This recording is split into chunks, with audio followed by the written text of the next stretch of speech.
Every time you think the Natalie Reynolds drama has peaked, another clip drops and everyone goes, "Wait, there's more?" One moment, she's crying outside TikTok's headquarters saying the world sees her as a monster. The next, old receipts are back on people's For You pages, like a greatest hits compilation nobody asked for. And when different controversies collide all at once, some confirmed, some alleged, all messy, you don't get a scandal. You get a storyline. Today, we're pulling the thread that ties it all together. Where this started, why it keeps growing, and how the internet decided the question isn't, is Natalie problematic? But how far does it go? Because that's the part nobody's ready for. Let's start with the incident most people recognize by name, the lake.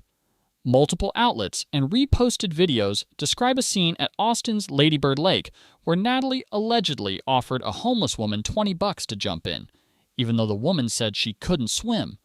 In those clips and recaps, you can hear distress, see panic, and then watch the aftermath spiral as emergency responders arrive.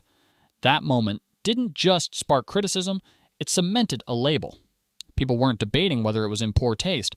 They were using words like endangerment, demanding platform action, and asking why anyone would treat a vulnerable person like a prop.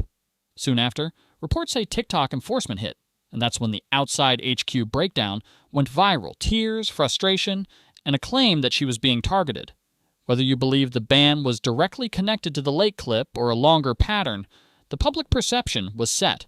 A single video had turned an influencer into a symbol. And once you become a symbol online, every new clip gets read through that lens. But that wasn't the whole story, because when she tried to soften the blow with explanations and "I'm only human" framing, viewers didn't hear empathy. They heard deflection. Some follow-up content meant to mend fences only sparked more suspicion, with commenters saying it looks staged or performative. That's the trap. Once audiences decide your motive is clout, everything starts to look like strategy. Online, apologies aren't judged just by words. They're judged by context, timing, and whether they sound like brand management. Natalie's post-incident messaging fell into a classic spiral. A tearful tone, a people don't get me angle, and a quick pivot to how she's being treated. That can work when your audience believes you. But after the lake clip, belief was in short supply. Some viewers even accused a call segment of sounding staged. Whether that's true or not is beside the point. What matters is how it played.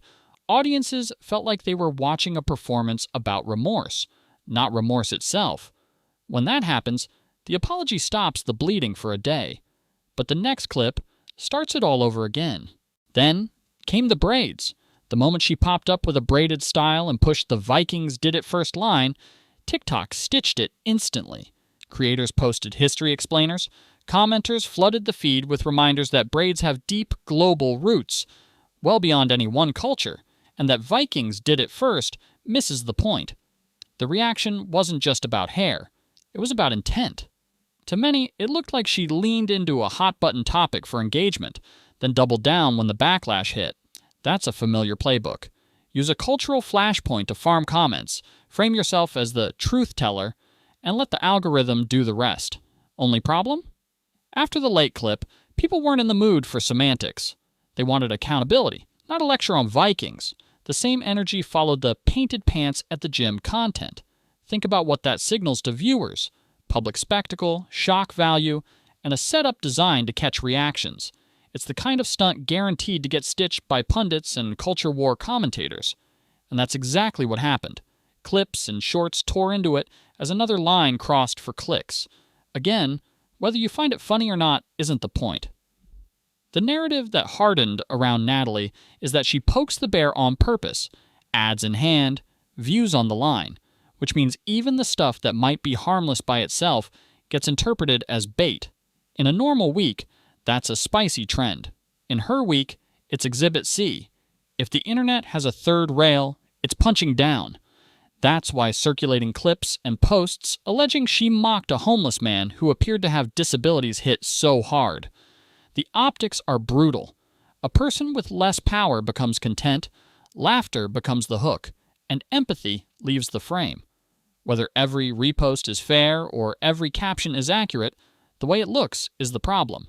And perception is currency online. At that point, even neutral viewers who once gave her the benefit of the doubt tapped out.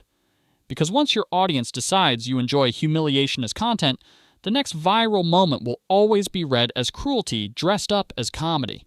Now add a hunting live stream. In late January 2024, commentary uploads and esports outlets amplified clips claiming Natalie spear-hunted a wild boar live on Kick. People who already saw her as reckless didn't need more convincing. They saw a spear, heard the audio, and decided the label was now cruelty, not chaos. Even if hunting is legal in certain contexts, streaming it for reactions changes how viewers read it.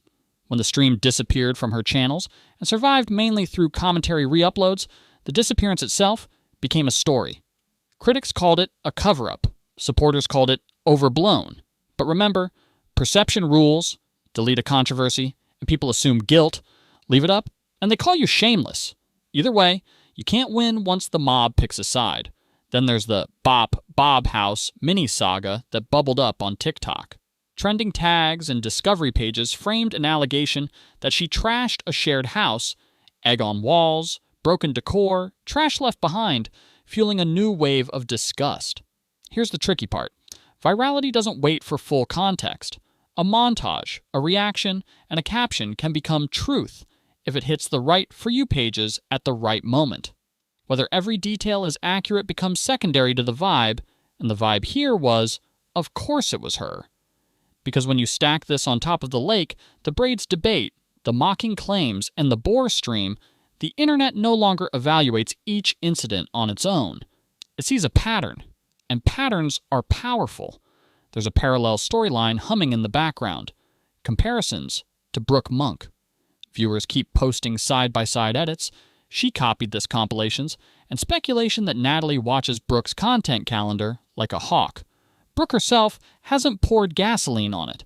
Most of this is fan-driven commentary and creator breakdowns, but that almost made it worse. Because while Brooke kept posting her usual content, the algorithm kept serving up people arguing over who copied whom, who started which trend, and why Natalie keeps landing on the same beats minutes later.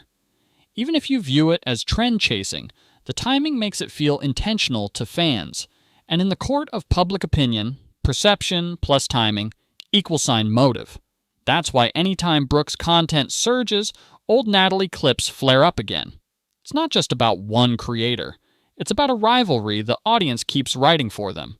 So why does every Natalie storyline escalate? 3 reasons. Cumulative framing. After the lake clip, viewers didn't evaluate new content from scratch. They used the prior outrage as a filter. Each new moment wasn't a new moment. It was a sequel. Bait and reaction editing. Her most viral beats lean on public spectacle. Shock outfits in public spaces, street interactions, provocative challenges. Those formats are easy to clip, easy to caption, and easy to weaponize. Once something can be stitched, it will be stitched, usually with the harshest read, silence versus spin. In controversies like these, the least damaging path is usually boring. A direct, specific apology, private restitution, and then a long, quiet stretch of content that has nothing to do with push-button topics. But boring doesn't pay fast. Rage does. And when the choice is between a slow rehab and another spike of attention, creators with a taste for virality often choose the spike. To the average scroller who's seen even half of these clips, the story isn't one bad prank. It's an identity. A creator who, in their view, treats other people, especially vulnerable people, as content. Add the spear hunting clip, the body paint bit, and the braids debate, and critics say it looks less like a series of mistakes and more like a strategy. Maybe that's unfair. Maybe some clips are miscaptioned or missing context. But narratives online don't need perfect proof. They just need momentum. And right now, that momentum is rolling downhill. When enough people believe you're doing harm for clicks, platforms get political. They don't want the headlines, the boycotts, or the brand pullouts. That's why enforcement actions and bans, temporary or otherwise, become part of the plot. And each time a creator shows up outside a headquarters crying that nobody understands them, the feed says, "We do understand. You just don't like the verdict." That may feel cruel, but it's how the audience processes risk. It's easier to exile a brand problem than to fix one. The late clip is sticky because it contains everything people fear about clout culture: a vulnerable person, a dare, a camera, a laugh, and a walkaway. You can argue about intent forever, but outcome beats intent in a 30-second video. Pair that with later reports that emergency services were involved and that platform actions followed, and the clip becomes a shorthand for line crossed. That's why, months later, it still anchors the narrative every time her name trends. Here's the part most creators ignore. The internet can forgive, but it needs new evidence. Not a monologue, not tears on the HQ sidewalk. Evidence. That looks like private restitution to people involved, verified through third parties.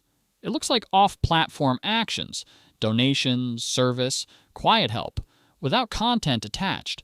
It looks like choosing not to post the bait, even when the numbers yank your hand toward it. And it looks like time, months of it. No shock outfits, no gotcha IRL bits, no live streams of anything violent. Just the boring climb back. Most people don't do that because boring doesn't trend, but boring is the only bridge back. As for Brooke Monk, her role isn't to litigate every side-by-side. The audience already did that for her. Ironically, the less she says, the worse Natalie looks in comparison, because silence removes the beef narrative and leaves only a contrast. One creator posting everyday content, another getting dragged by their own highlights reel. That's why even neutral observers feel the tilt.